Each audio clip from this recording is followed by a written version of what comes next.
ہمارا خوشحال گھرانہ تھا۔ اماں ذرا پرانے خیالات کی مالک تھیں، اپنے خاندان اور آس پڑوس کی باتوں کو اہمیت دینے والی۔ اماں کا شمار ان افراد میں ہوتا تھا جو ہمیشہ ہر کام میں لوگوں کی سوچ کو اہمیت دیتے تھے۔ لوگ کیا کہیں گے، ان کے اس جملے سے ہی ہم بہت پریشان تھے۔ اماں کو اتنی پرواہ ہماری نہیں ہوتی تھی جتنی لوگوں کی ہوتی تھی۔ بابا بھی چڑ جاتے تھے، ارے بھائی کہنے دو لوگوں کو جو کہتے ہیں، کس بات کی اتنی فکر ہے۔ صحیح کہا ہے کسی نے، زندگی سب سے بڑا امتحان اسی سے لیتی ہے جو زندگی کا سب سے لاڈلا ہوتا ہے۔ میں جس کالونی میں رہتا تھا نسیم بھی اسی کالونی میں رہتی تھی۔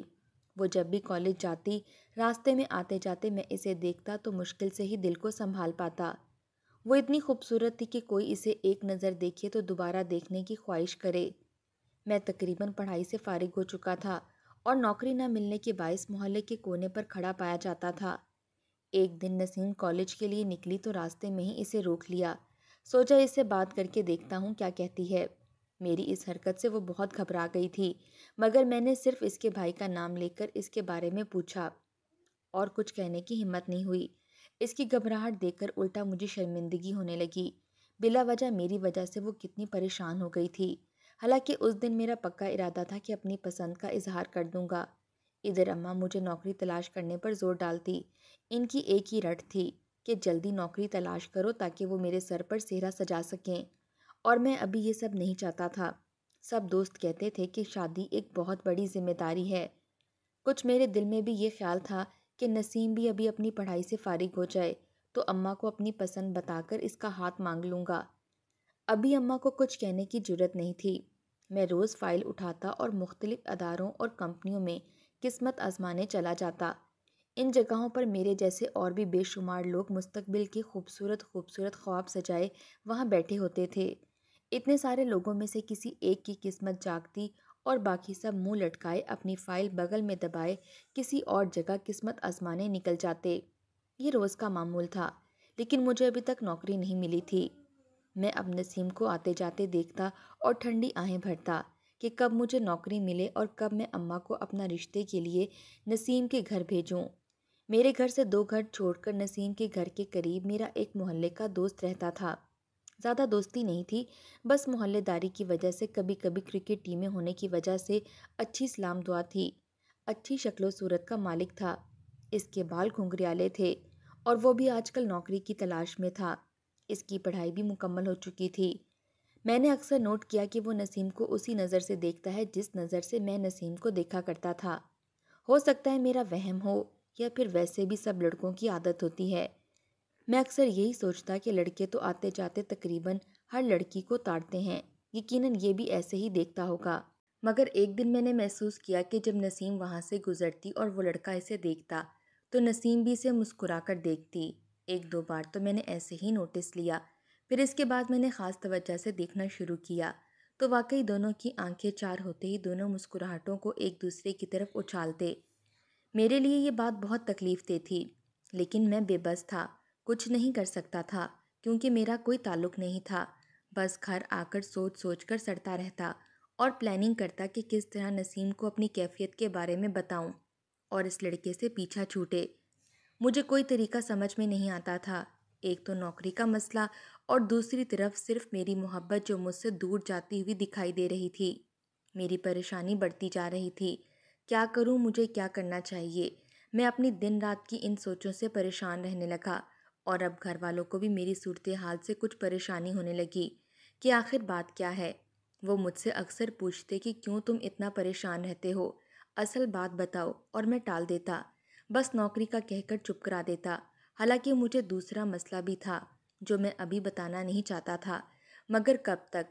آخر ایک دن بڑی بھابھی میرے کمرے میں آئیں اور انہوں نے بڑا حوصلہ دلاسا دیا، خوب باتیں کیں اور مجھے دل کی بات کہنے پر آمادہ کر لیا، اور میں نے بھی انہیں کھول کر نسیم کے بارے میں بتا دیا اور اپنی پسند کا اظہار کر دیا، پھر نوکری کی پریشانی کا بتایا۔ بھابھی نے میری ہمت بڑھائی، مجھے حوصلہ دیا کہ پریشان مت ہو، جب تمہیں نوکری مل جائے گی تو ہم سب سے پہلا کام یہی کریں گے کہ تمہارا رشتہ لے کر ادھر جائیں گے۔ میں اب دل و جان سے نوکری کی تلاش میں نکلتا، جہاں کوئی بتاتا میں ادھر اپنی فائل لے کر چلا جاتا۔ اللہ اللہ کر کے ایک جگہ مجھے نوکری مل گئی، اچھی جاب تھی، مجھے کچھ سکون ملا، گھر والے بھی بہت خوش ہوئے۔ میں اپنی خوشی میں نسیم کو بھی شامل کرنا چاہتا تھا۔ شام کو سوچا بھابھی کو کہوں گا کہ میرے ساتھ اس کے گھر چلیں اور نسیم اور اس کی امی کو یہ خوشخبری دیں۔ میں نے بھابھی سے بات کی۔ پہلے تو انہوں نے انکار کیا، پھر میرے بار بار اصرار پر وہ مان گئیں۔ میں شام کو چھت پر آ گیا۔ میں نے چھت پر جا کر ایک لمبی انگڑائی لی۔ اسی دوران میری نظر سامنے والے گھر کی چھت پر کھڑے اسی لڑکے پر پڑی جو میرے خیال میں نسیم کے ساتھ سیٹ تھا۔ میری انگڑائی وہیں ختم ہو گئی۔ میری آنکھوں میں نفرت سے در آئی، کیونکہ وہ پوری توجہ سے نسیم سے اشارے کنارے میں بات کر رہا تھا۔ نسیم اپنے صحن میں کھڑی تھی۔ میرا ہاتھ خود بخود غصے سے مکے کی شکل بنا چکا تھا۔ میں اپنے اس جذبے پر خود بھی حیران ہوا۔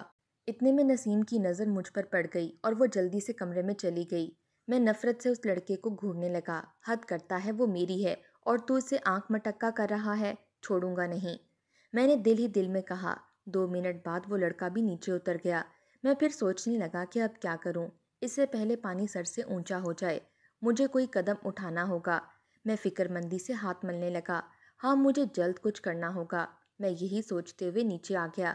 سب نے مل کر کھانا کھایا۔ پھر میں نے بھابھی کو ساری بات بتائی کہ اب امی سے کہیں کہ ان سے بات کریں اور انہیں راضی کریں۔ میں جلد شادی کرنا چاہتا ہوں۔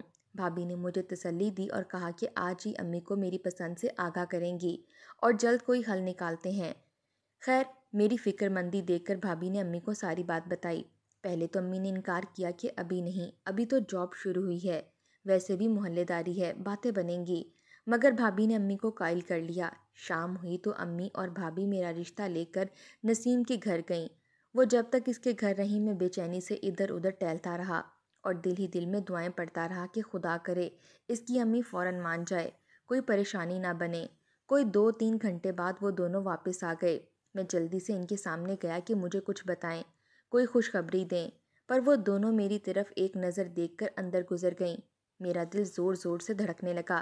کئی طرح کے خیال 1 منٹ میں ذہن میں آئے اور پریشان کرنے لگے۔ یعنی کیا بات نہیں بنی؟ مطلب نہیں؟ میں سوچتا ہوا ان کے پیچھے کمرے میں چلا گیا اور امی بھابھی کے پاس بیٹھ کر ان کی طرف غور سے دیکھنے لگیں۔ وہ دونوں پہلے منہ نیچے کر کے بیٹھے رہے، پھر میری طرف دیکھا۔ ان کی ہنسی نکل گئی۔ میں حیران اور پریشان ان کو 2 منٹ دیکھتا رہا۔ پھر انہوں نے میری حالت پر ترس کھا کر مجھے بتایا کہ انہوں نے ہاں کر دی ہے۔ نسیم کی امی کو اس رشتے پر کوئی اعتراض نہیں۔ واقعی میں ہی؟ میں خوشی سے چیخا۔ ہاں بھائی، خوش ہو جاؤ، سمجھو تمہارا کام ہو گیا ہے۔ اتنے میں باقی گھر والے بھی آ گئے۔ سب نے مجھے مبارکباد دی اور خوب تنگ کیا۔ میری خوشی کی انتہا نہ تھی، اور میں خوش کیسے نہ ہوتا۔ میری پسند، میری محبت مجھے ملنے والی تھی۔ میں نے پوچھا، نسیم راضی تھی؟ مطلب ماں بیٹی کے اندر بات چیت ہو چکی تھی؟ بھابھی نے کہا، ظاہر ہے آنٹی نے اس سے پوچھ کر ہی ہاں کرنی تھی۔ مجھے یہ سب سن کر کچھ سکون سا ملا۔ سامنے والے لڑکے پر بازی لے گیا ہوں۔ وہ مجھے بے ضرر سا لڑکا لگنے لگا تھا۔ گھر میں خوشی کی لہر دوڑ گئی تھی۔ سب باتیں کرنے لگے تھے کہ کب شادی رکھیں۔ میں اگلی صبح تیار ہو کر آفس چلا گیا۔ جاتے ہوئے نسیم کے دروازے پر نظریں تھیں۔ شاید وہ نظر آ جائے، شاید کہیں مل جائے، مجھے اس کی مرضی پتہ چلے، مگر نہیں، وہ مجھے کہیں نظر نہ آئی۔ دن گزرتے جا رہے تھے۔ پھر ایک دن سب نے طے کیا کہ اب اس کی امی سے شادی کی تاریخ مانگ لی جائے۔ سب بہت خوش تھے۔ شام کو امی اور دونوں بھابیاں نسیم کے گھر تاریخ لینے چلی گئیں۔ ہم سب اسی انتظار میں تھے کہ وہ کب تاریخ لے کر آئیں اور پتہ چلے کہ کب کی تاریخ لکھی گئی ہے اور پھر تیاریاں شروع کریں۔ مجھے بھی بہت بے چینی تھی۔ 3 گھنٹے بعد امی اور بھابھی گھر واپس آئیں۔ سب ان کے ارد گرد جمع ہو گئے۔ ان سے تفصیلات جاننے لگے۔ پتہ چلا کہ 2 مہینے کے بعد کی تاریخ طے ہوئی ہے۔ اب میں بھی مطمئن ہو چکا تھا اور اپنی پوری توجہ سے اپنی جاب کرنے لگا۔ کام کو زیادہ محنت اور توجہ دینے لگا تاکہ شادی تک اپنے باس کا اعتماد حاصل کر سکوں، ان کی نظروں میں اپنی محنت سے مقام بنا سکوں۔ اس دن کے بعد سے نسیم مجھے کہیں نظر نہ آئی۔ بہت کوشش کی مگر اسے دیکھنے میں ناکام رہا۔ بہرحال یہ سکون تھا کہ اب اس کا نام مجھ سے منسوب ہو چکا ہے۔ گھر والے گھر کی سجاوٹ اور خریداریاں کرنے میں مصروف تھے۔ میں نے بھرپور توجہ کام پر رکھی ہوئی تھی۔ دن تیزی سے گزرے جا رہے تھے۔ ہم سب کے اندر جیسے بجلی کی سی تیزی آ چکی تھی۔ گھر میں ہلچل تھی۔ وقت کے گزرنے کا پتہ ہی نہ چلا اور وہ دن قریب آ گئے۔ میرے لیے شیروانی پسند کی گئی۔ بھابھی چھیڑ چھاڑ کرتی، شرارتیں ساتھ ساتھ تھیں۔ ہنسی مذاق چلتا رہتا۔